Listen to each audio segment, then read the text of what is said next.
ខ្ញុំនឹងផ្ញើបេះដូងរតនគិរីកាហ្វេតាណាំថ្ងៃនេះយើងមកញ៉ាំកាហ្វេញ៉ាំគុយទាវពេលព្រឹកនៅខេត្តរតនគិរី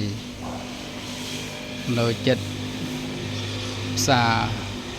បានលុងទីរួមខេត្តរតនគិរីហើយបានចូលមកឃើញរូបចម្លាក់រចនាបថពីដើមឈើស្អាតនឹងសិល្បៈនេះសិល្បៈជនជាតិពីក្មួយនេះជាសិល្បៈរបស់ជនជាតិដើមនេះរូបសញ្ញាត្រីអូស្អាតដើមឈើមកនេះគាត់បកកែសន្សំដើមឈើនេះក្បាលដំរីបាគោព្រៃនេះគោព្រៃ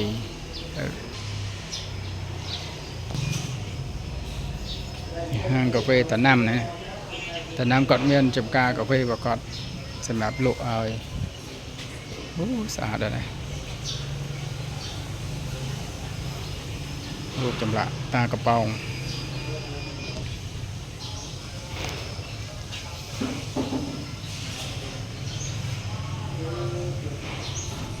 អីស្អីគេអូអានេះស្នែងជ្រូកស្នែងប្រើសដែលបន្សល់ទុកជារបស់ដើមនេះរបស់ពិតនេះ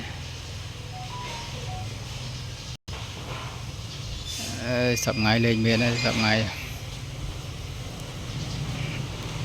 រចនាបថឈើល្អអានេះរូបភាពជនជាតិ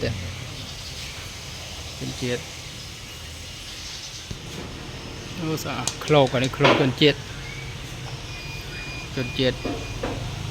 នៅខាងយើងនេះមានជនជាតិគួយ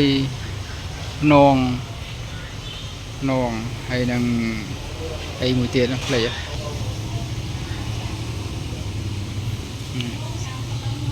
ស្អាតដើមឈើក្លឹមមានតម្លៃនេះបោះតាណាំគាត់ចូលចិត្តប្រមូលទុកដាក់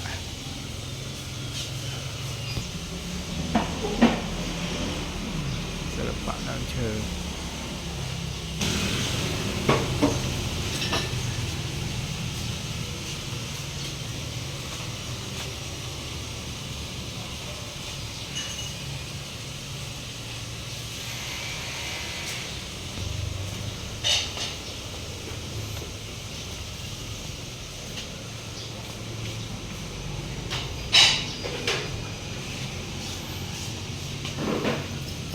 កាហ្វេតាណាំបងប្អូនចង់ញ៉ាំកាហ្វេតាណាំជាកាហ្វេសុទ្ធដូចថាតាណាំគាត់មានចំការរបស់គាត់នៅរតនគិរីនេះជាកាហ្វេសុទ្ធណានឹងមានលក់កាហ្វេសុទ្ធកាហ្វេកញ្ចប់មានតែមានគ្រប់សព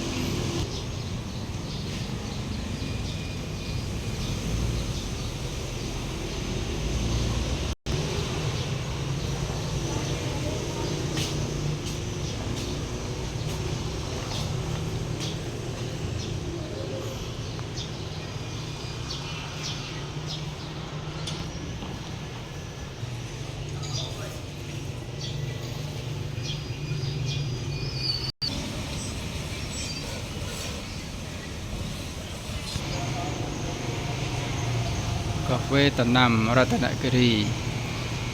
កាហ្វេធម្មជាតិ 100% មានរសជាតិឈ្ងុយឆ្ងាញ់លេខទូរស័ព្ទ 097557853ដើម